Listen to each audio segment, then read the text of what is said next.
Welcome to ஆறுக்கலை சமையல். ஆறுக்கலை சமையலில் இன்றைக்கி நம்ம அதிரசம் சுட போகிறோம். கோதுமை வச்சு வீட்டில் இருக்க கோதுமை வச்சு அதிரசம் சுட போகிறோம். 10 நிமிஷத்தில் செஞ்சிடலாம். பாவெல்லாம் காய்ச்ச வேண்டியதில்லை. வாங்க எப்படி செய்யலான்னு பார்க்கலாம். அதிரசம் சுடுறதுக்கு 1 கப்பு கோதுமை மாவு, 1 கப்பு பச்சரிசி மாவு, 1 கப்பு வெல்லம், 3 சம அளவு எடுத்திருக்கேன். கோதுமை மாவை ஒரு பவுலில் சேர்த்துக்கலாம். பச்சரிசி மாவும் சேர்த்துட்டு நம்ம வெல்லத்தை மட்டும் இப்போ பாவு காய்ச்சிக்கலாம். ஒரு பாத்திரத்தை அடுப்பில் வச்சு வெல்லத்தை அதில் சேர்த்துட்டு அதே அளவு தண்ணி சேர்த்துக்கலாம். 1 கப்பு வெல்லத்துக்கு 1 கப்பு தண்ணி. நம்ம பாவு காய்ச்சலை வெல்லத்தை கரைச்சி மட்டும் எடுத்துக்கலாம். வெல்லம் நல்லா கரைஞ்சிருச்சு.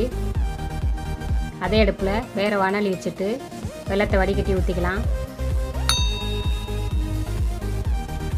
தூசி மண்ணெல்லாம் இருக்கும், அதனால் நல்லா வடிகட்டிடுங்க. வடிகட்டிட்டு அந்த தண்ணியை கொதிக்க விடுங்க. நல்லா கொதிக்கட்டும். ஒரே துளி உப்பு சேர்த்துக்கோங்க, அப்போ தான் இனிப்பு எடுத்து கொடுக்கும்.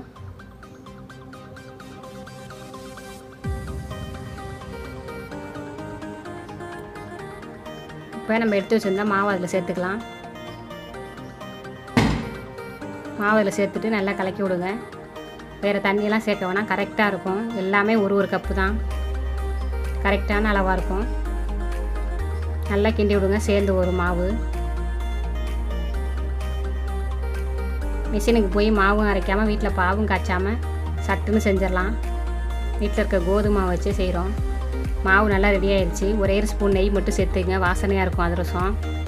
சேர்த்துட்டு நல்லா பிசைஞ்சு கொடுங்க.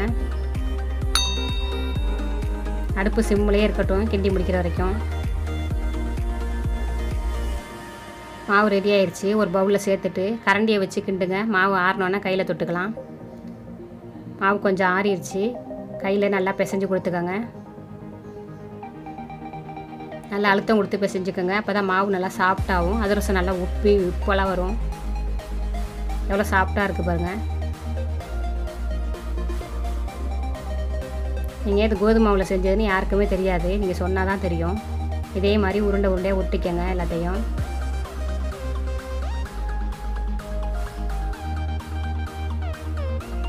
எல்லாத்தையும் உருட்டி வச்சுக்கலாம்.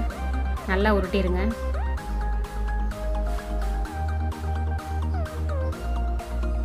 எல்லாத்தையும் உருட்டி வச்சாச்சு.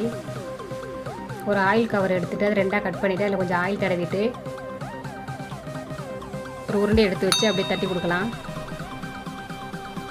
மெல்லிசாவும் இல்லாமல் கனமாக எல்லாம் பார்த்து தட்டிக்கோங்க.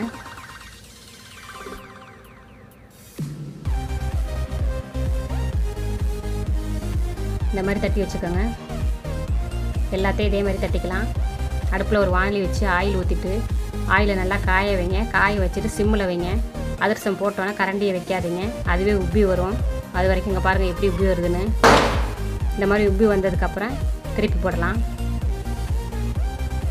சூப்பராக எப்படி உப்பி வந்திருக்கு பாருங்கள்.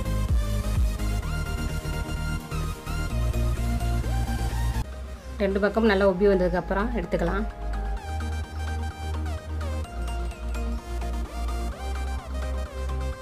அதிரசம் ரெடி ஆயிடுச்சு, எடுத்துக்கலாம். சூப்பராக இருக்குது பாருங்கள். இன்னொரு கரண்டி வச்சு மேலே அழுத்தி கொடுங்க. இருக்கிற ஆயிலெலாம் வடிஞ்சிரும். அதிரசம் சூப்பராக ரெடி ஆயிடுச்சு. கோதுமை அதிரசம் எப்படி சூப்பராக இருக்குது பாருங்கள். இதே மாதிரி நீங்களும் செஞ்சு சாப்பிட்டு பார்த்துட்டு சொல்லுங்கள். வீடியோ பார்த்ததுக்கு தேங்க்யூ. இந்த வீடியோ உங்களுக்கு பிடிச்சிருந்துச்சுன்னா லைக் பண்ணுங்கள், ஷேர் பண்ணுங்கள், சப்ஸ்கிரைப் பண்ணுங்கள். கூடவே அந்த பெல் பட்டனை அமுக்கிக்கோங்க.